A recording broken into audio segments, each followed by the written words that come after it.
Remember words by reading essays. Crisis at Genova Biotech.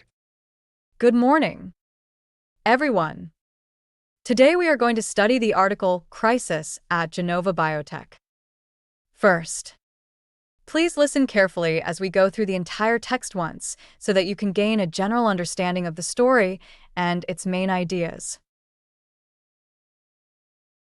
At Genova Biotech, the recent budget cuts forced management to chop several minor departments, leaving some researchers anxious about their future. Dr. Leong gave a fervid speech at the weekly meeting, urging the team to remain focused despite the turmoil. Outside the building, a few staff members began to picket, protesting the layoffs. Meanwhile, Dr. Chen wrestled with her own hang-ups, feeling guilty for not securing funding sooner. She feared her students might flunk critical exams due to insufficient lab experience, and she wondered if these setbacks would chasten her approach to mentorship. Some colleagues were snarky about the administration's decisions, and a few even called certain managers despicable for their handling of resources. Yet Dr. Chen knew that finding a viable path forward was essential. She cautioned against trying to stint on necessary safety equipment, emphasizing that research integrity could not be compromised. She reminded her students that their minds were highly plastic, and their malleability could help them adapt to new challenges. Some lab materials were fungible, meaning substitutions were possible if the originals ran out. Many younger researchers hankered for recognition, while senior staff aspired to groundbreaking publications that would cement their careers. At times, the administration's plan seemed risible, or even fishy, yet Dr. Chen worked studiously to verify every detail. She encouraged her team to use discretionary funds wisely, and she patiently importuned sponsors for additional grants to save the projects. Despite moments of jitter, the team gradually regained confidence, united in their commitment to pioneering genetic therapies that could change lives. Now, we will listen to the article a second time. As we proceed, I will pause at important points to explain the key vocabulary items and useful phrases that appear in the text, helping you better understand how they are used in context. At Genova Biotech, the recent budget cuts forced management to chop several minor departments, leaving some researchers anxious about their future. In this text, the word chop means to cut or eliminate something, especially in an organizational or budget context. When the article says management chopped several minor departments, it means those departments were removed because of budget cuts, not physically cut. It often implies a sudden or decisive reduction. Does chop always mean something negative?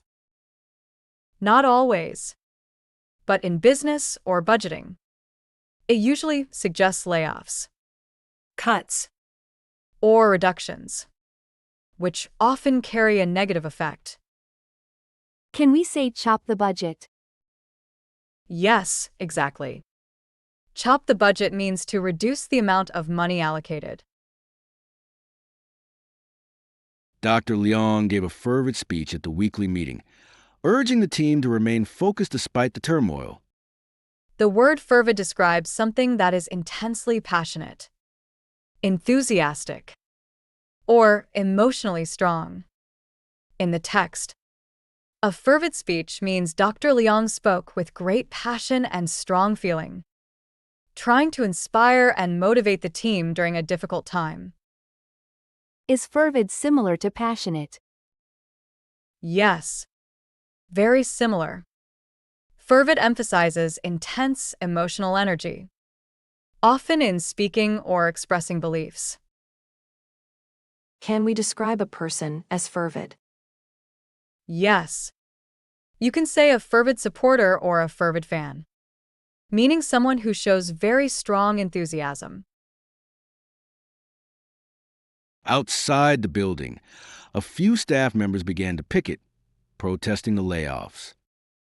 The word picket here refers to standing outside a workplace to protest, usually by workers or employees who are unhappy about conditions such as layoffs or low wages. When the text says some staff began to picket, It means they gathered outside the building holding signs and publicly expressing their protest. Does picket always involve workers? Most commonly, yes. It is often connected with labor protests or strikes. Can picket be used as a noun? Yes. You can say join the picket or stand on the picket line, meaning to participate in the protest. Meanwhile, Dr. Chen wrestled with her own hang-ups, feeling guilty for not securing funding sooner. In this passage, hang-ups means personal worries, emotional obstacles, or psychological concerns that make someone feel troubled or uncertain. Dr. Chen wrestled with her own hang-ups, meaning she struggled with feelings of guilt and self-doubt that affected her confidence. Is hang-ups always emotional? Usually, yes. It often refers to mental or emotional issues rather than physical problems. Can we say I have a hang-up about speaking in public? Exactly. That means you feel nervous or uncomfortable about public speaking. She feared her students might flunk critical exams due to insufficient lab experience. The word flunk means to fail an exam, test, or course, usually because the score is too low. In the text, Dr. Chen worries that her students might flunk critical exams, meaning they might not pass important tests if they lack enough lab experience. Is flunk formal English? It is slightly informal, but very common in everyday conversation, especially in schools. Can we say flunk a class? Yes. Flunk a class means to fail the entire course, not just one test. And she wondered if these setbacks would chasten her approach to mentorship. The word chasten in this context means to make someone feel regret or remorse, often in order to correct their behavior. In the text, Dr. Chen wonders if these setbacks might chasten her approach to mentorship, meaning she is considering whether the difficulties might change the way she mentors her students, possibly making her more cautious or strict. Does chasten always mean something bad? Not necessarily bad, but it often suggests a sense of correction or discipline. It's about learning from mistakes. Can we use chasten for someone who is punished? Yes. It can be used in that sense, where someone is disciplined in order to teach them a lesson. Some colleagues were snarky about the administration's decisions. The word snarky means sarcastic or rude in a sharp, often mocking way. In the text, some colleagues are described as being snarky about the administration's decisions, meaning they made negative or sarcastic comments about the way things were handled. Does snarky always mean sarcastic? Yes. It usually describes a sarcastic, bitter, or cutting attitude. It's not just about being rude, but doing so in a clever or mocking manner. Can we say someone has a snarky tone? Absolutely. That means their way of speaking sounds sarcastic or disrespectful. And a few even called certain managers despicable for their handling of resources. The word despicable means extremely bad, shameful, or deserving strong dislike. In the text, some colleagues called certain managers despicable, meaning they felt the manager's actions were morally wrong or deeply unfair, especially in how they handled resources. Is despicable stronger than bad? Yes. Much stronger. It suggests something is morally unacceptable or disgusting. Can we use it for actions as well as people? Certainly. You can say a despicable act or a despicable person, both meaning something worthy of strong condemnation. Yet Dr. Chen knew that finding a viable path forward was essential. The word viable means practical, workable, or capable of succeeding. In the text, Dr. Chen wants to find a viable path forward, meaning a realistic plan that can actually work and help the research continue despite the difficulties. Is viable only used for plans? It is often used for plans, solutions, or strategies, but it can also describe businesses, projects, or ideas that can succeed. Can we say a viable solution? Yes. A viable solution means a solution that is practical and likely to work. She cautioned against trying to stint on necessary safety equipment, emphasizing that research integrity could not be compromised. The phrase stint on means to spend too little on something or to be unwilling to provide enough.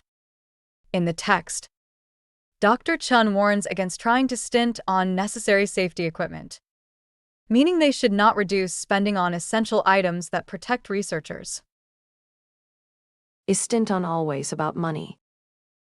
Usually, yes. It often refers to not spending enough money, time, or resources on something important. Can we say stint on quality? Yes. Stint on quality means cutting costs in a way that lowers the standard or reliability of something. She reminded her students that their minds were highly plastic. In this text, the word plastic does not mean the material. It means able to change, Adapt. or be shaped easily. When the article says students' minds are highly plastic, it means their thinking is flexible and can develop quickly as they learn new skills and knowledge.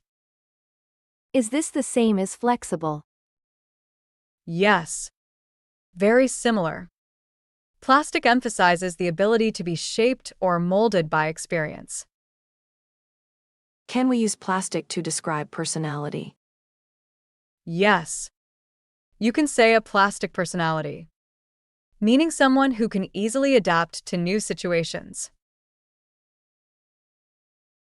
And their malleability can help them adapt to new challenges. The word malleability means the ability to be shaped, changed, or adapted. In the text, it refers to students' mental flexibility, their capacity to learn, adjust, and improve when facing new challenges. Someone with high malleability can quickly develop new skills or ways of thinking. Is malleability similar to flexibility? Yes. Very similar. Malleability often emphasizes being shaped by training or experience. Can it describe materials too? Absolutely. Metals like gold are described as having high malleability because they can be shaped easily. Some lab materials were fungible, meaning substitutions were possible if the originals ran out. The word fungible means interchangeable, able to be replaced by another item of the same type or value. In the text, some lab materials are described as fungible, meaning if one material runs out, another equivalent material can be used instead without affecting the research results. Is fungible often used in finance? Yes. Very often.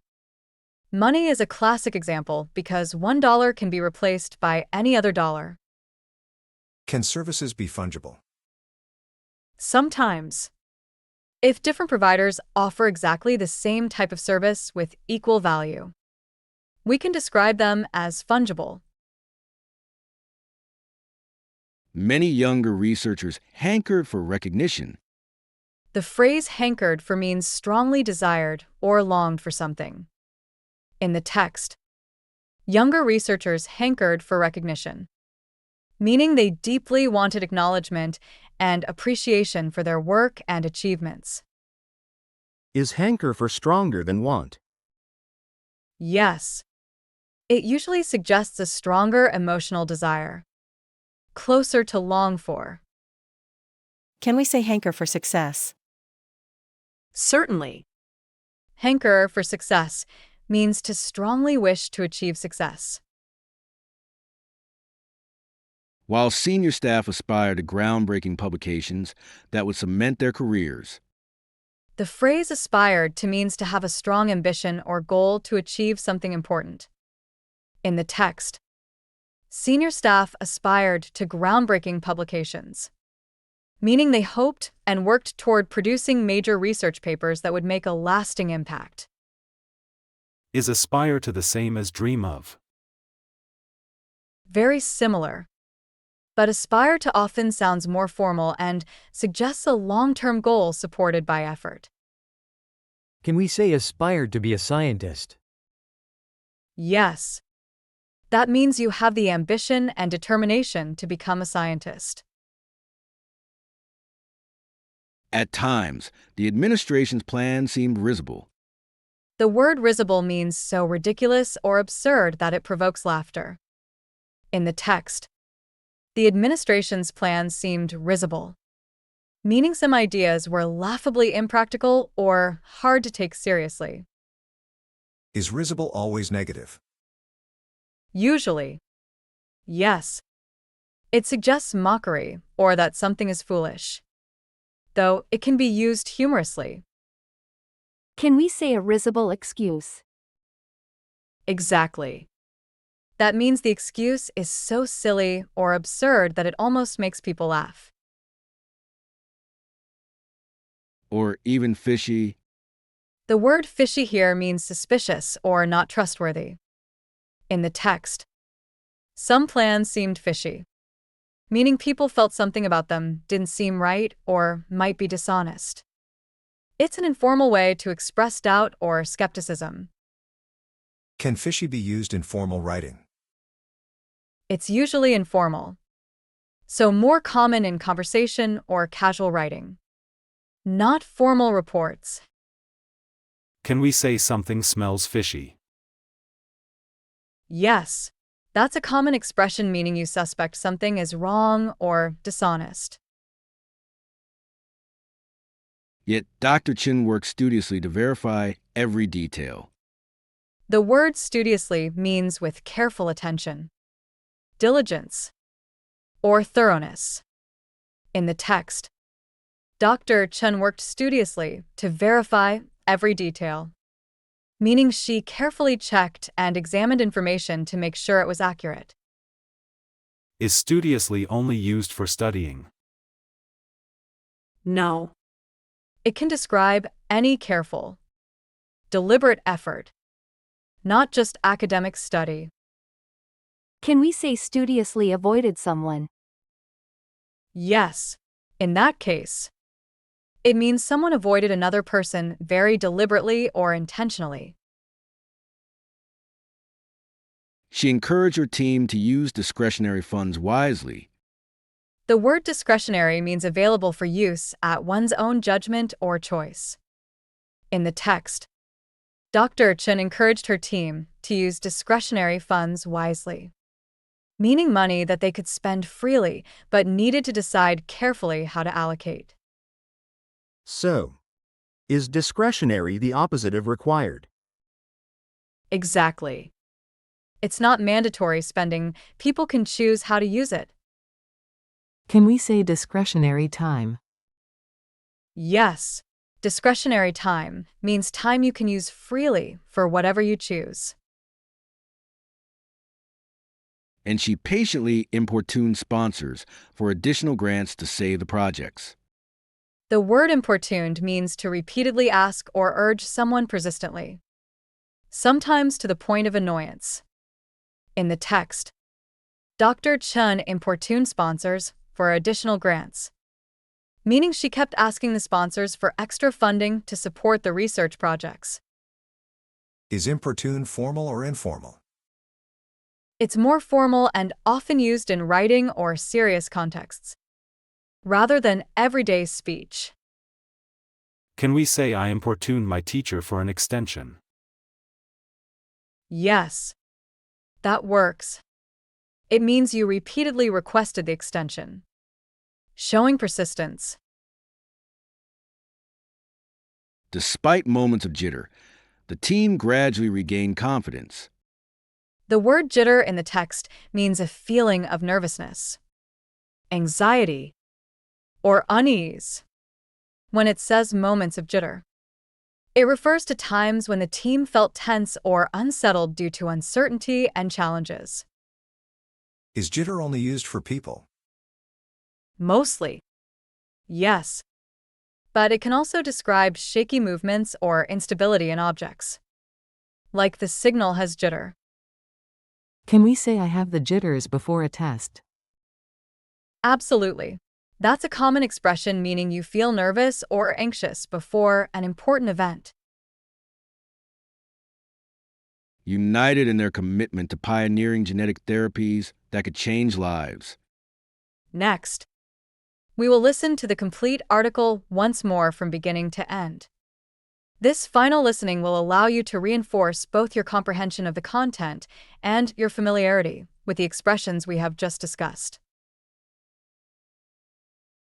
At Genova Biotech, the recent budget cuts forced management to chop several minor departments, leaving some researchers anxious about their future. Dr. Leon gave a fervid speech at the weekly meeting, urging the team to remain focused despite the turmoil. Outside the building, a few staff members began to picket, protesting the layoffs. Meanwhile, Dr. Chen wrestled with her own hang-ups, feeling guilty for not securing funding sooner. She feared her students might flunk critical exams due to insufficient lab experience, and she wondered if these setbacks would chasten her approach to mentorship. Some colleagues were snarky about the administration's decisions, and a few even called certain managers despicable for their handling of resources. Yet Dr. Chen knew that finding a viable path forward was essential. She cautioned against trying to stint on necessary safety equipment, emphasizing that research integrity could not be compromised. She reminded her students that their minds were highly plastic, and their malleability could help them adapt to new challenges.